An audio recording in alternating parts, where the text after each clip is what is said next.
Hi, this is Ben Folds, and you're watching WBRU on a road mic, bitch.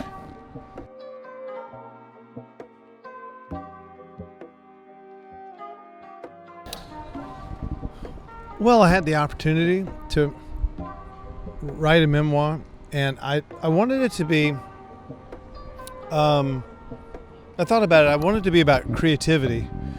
I think the best way to explain something is certainly by example, both good and bad. So that's really what the book is. You know, like it's just been out for a week, less than a week.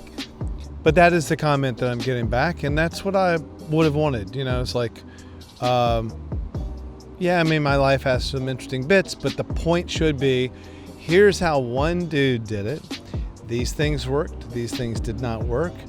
Everyone's born into some sort of storm or momentum or environment that is beyond you, and then you're creating inside it. So I just kind of wanted to start with my grandparents, crazy upbringing they had, and my parents go on through. So I mean, I don't get to the famous stuff until like 3/4 of the way through the book. Yeah, I started playing piano. We got one when I was 9. I tried to play whenever I could get my hands on one before that, but mostly 9, yeah.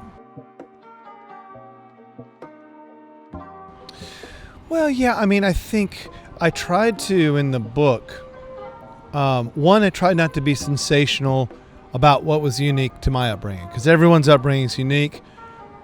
You know, that's what that Modern Family show was about, you know, like, so none of it should be crazy. I think everyone's born into something unique and different. You know, I wasn't born like, you know, being handed across the border as a refugee child or anything. You know, I was pretty solid, you know, 70s American upbringing. So I didn't want to sensationalize it, and I didn't want to overly state what I thought the actual cause and effects were. I feel like probably, like any normal kid, there's escapism in creating. Well, I did listen to a lot of R&B.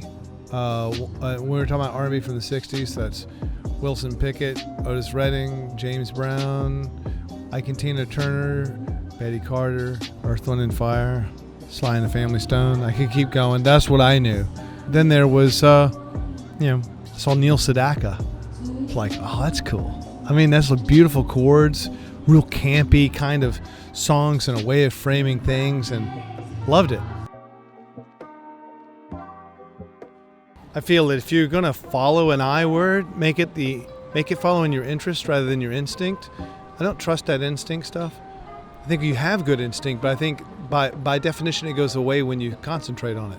But I mean, I think that following your interest is much more innocent, because you don't claim to know where that's going to lead. Sometimes I've followed interest and they've dead-ended, and other times I've followed my interest and they've gone somewhere I would have never guessed. But at least I was interested while I was doing it. That's the way I feel. So if the culmination of that exercise is that, you know, I spend my time on arts advocacy, I've spent years in the darkroom being a photographer, piano, bass, drums, all pretty well. I call myself a jackass of all trades in the book. Done a lot of stuff, and you know, to the extent that is eclipsed or has gotten in the way with or has blocked a career that might have been maybe more successful had I just stuck with one thing. I'll never know that, but I might not have been interested in that. So I think following interests has worked for me. Yeah, I think every time you cross out of your comfort zone, it's a big risk. It can be a big challenge because, one, you know, I'm very well aware that if an opera singer or a classical cellist steps up to make a rock record, I'm going to be the first one snobbing the hell out of them. Like, you don't have any cred in this, corny records you made, you think you're relating to kids, you're corny, you know, it's too pure, whatever. So I think I approach it knowing that I'm not welcome when I jump into another genre. My piano concerto is very out of step with modern what you call classical composition. it sounds old, I guess is what I'm saying. And that's not cool.